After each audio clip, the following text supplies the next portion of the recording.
جی السلام علیکم ورحمۃ اللہ وبرکاتہ۔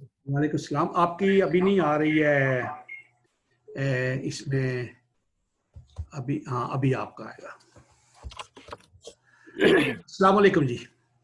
وعلیکم السلام ورحمۃ اللہ وبرکاتہ۔ بسم اللہ الرحمن الرحیم۔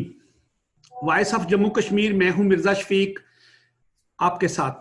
محترم ناظرین اور سامعین، ہمارا یہ جو وائس آف جموں کشمیر، اس پہ نارمل تو ہم لوگ سیاسی پروگرام کرتے تھے، ہم نے ایک دینی اور روحانی محفل کا انعقاد شروع کیا ہے اور آج ہمارا پہلا پروگرام ہے۔ میں اپنے ناظرین سے آج ملواؤں گا ڈاکٹر پروفیسر علامہ حفیظ الرحمان بغدادی مد ظل العالی دام برکاتہم، چیئرمین ادارہ فیضان القرآن لاہور پاکستان۔ ڈاکٹر صاحب نے 200 سے زائد کتب لکھی ہیں، تفسیر فیضان القرآن بھی لکھی ہے۔ اس کے علاوہ بھی ڈاکٹر صاحب کا وقت حاضر، یعنی جو حاضر وقت ہے، جو عصر ہے، جو عصری علوم پہ بھی دسترس ہے، اور ڈاکٹر صاحب بڑے معتدل قسم کے عالم دین ہیں۔ اور آج ہم نے ان سے یہ پروگرام شروع کرنا ہے۔ آج کا جو ہمارا پروگرام ہے فضائل رمضان پہ ہوگا۔ اس کا دورانیہ شاید ہم کچھ لیٹ ہو گئے ہیں، لیکن انشاءاللہ اگلی جو جمعرات ہوگی اس سے ہم وقت مقرر پہ اپنا پروگرام شروع کیا کریں گے۔ آئیں ہم چلتے ہیں ڈاکٹر صاحب کے پاس۔ السلام علیکم ورحمۃ اللہ جی۔ وعلیکم السلام ورحمۃ اللہ وبرکاتہ۔ ڈاکٹر صاحب میں آپ کا سب سے پہلے مشکور ہوں کہ آپ نے اپنے قیمتی وقت میں سے ہمیں یہ وقت عطا کیا، اور میری کافی عرصہ سے یہ خواہش تھی کہ ہم آپ کے ساتھ کوئی دینی اور روحانی محفل کا انعقاد کیا کریں، اور اللہ تعالیٰ نے مجھ پہ عطا کی ہے کہ آج ہم اس چیز کو شروع کر رہے ہیں۔ جیسا کہ ڈاکٹر صاحب آج یہ ہمارا رمضان کا مہینہ ہے، تو ہم نے اسی سلسلہ میں آج پہلا جو پروگرام ہے، اس کو جو فضائل رمضان ہیں، رمضان کی جو فضیلتیں ہیں، جو ہم پہ اللہ تعالیٰ نے جو نعمتیں اور برکتیں عطا کی ہیں، ہم اس سے کیسے مستفید ہوں، رمضان کی فضیلت کے بارے میں آپ سے کچھ سننا ہے، اور میرے ناظرین اور سامعین بھی ان کو سنیں گے۔ نحمدہ ونصلی ونسلم علی سید الانبیاء والمرسلین، اما بعد، بسم اللہ الرحمن الرحیم۔ یا ایھا الذین آمنوا کتب علیکم الصیام کما کتب علی الذین من قبلکم لعلکم تتقون، صدق اللہ العظیم۔ اللہم صلی علی سیدنا و مولانا محمد وعلی آل سیدنا و مولانا محمد وصحاب سیدنا و مولانا محمد و امام سیدنا و مولانا محمد و اولیاء سیدنا و مولانا محمد وبارک وسلم وصلی علیہ کما صلیت وسلمت وبارکت ورحمت وترحمت علی ابراہیم وعلی آل ابراہیم انک حمید مجید۔ سب سے پہلے تو میں آپ کا تہ دل سے ممنون اور مشکور ہوں کہ اس میڈیا کے دور میں جہاں پر مختلف دنیاوی پروگرام منعقد ہو رہے ہیں، وہاں پر آپ ایک اسلامی دینی پروگرام کا انعقاد کر کے اپنے سامعین کو متوجہ کر رہے ہیں کہ ہم نے دین اسلام کو کس طرح سمجھنا ہے، کس طرح سیکھنا ہے، کس طرح سننا ہے۔ یقیناً اس بات پہ کوئی شک نہیں کہ یہ جو موجودہ صدی ہے یہ اسلام کی صدی ہے، اور اس بات میں بھی کوئی شک نہیں کہ اسلام ایک آفاقی مذہب ہے، آفاقی دین ہے، اور اس کی آفاقیت کا یہ عالم ہے کہ شرق اور غرب تک، شمال اور جنوب تک کوئی خطہ ایسا نہیں جہاں پر آپ کو اذان کی آواز اور مسلم ایک فرد کی موجودگی محسوس نہ ہوتی ہو۔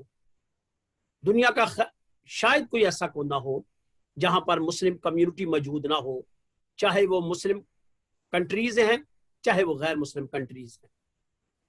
اب میں اس طرف آتا ہوں جس کی طرف آپ نے توجہ دی کہ فضائل رمضان، یہ بات بڑی واضح ہے کہ ارکان اسلام میں سے رمضان یا روزہ ایک خاص رکن ہے، اور رمضان جو ایک مہینہ ہے جس کے اندر روزوں کا اہتمام ہوتا ہے، اس کے بارے میں سب سے پہلے اللہ جل مجدہ قرآن مجید میں ارشاد فرماتے ہیں، اے ایمان والو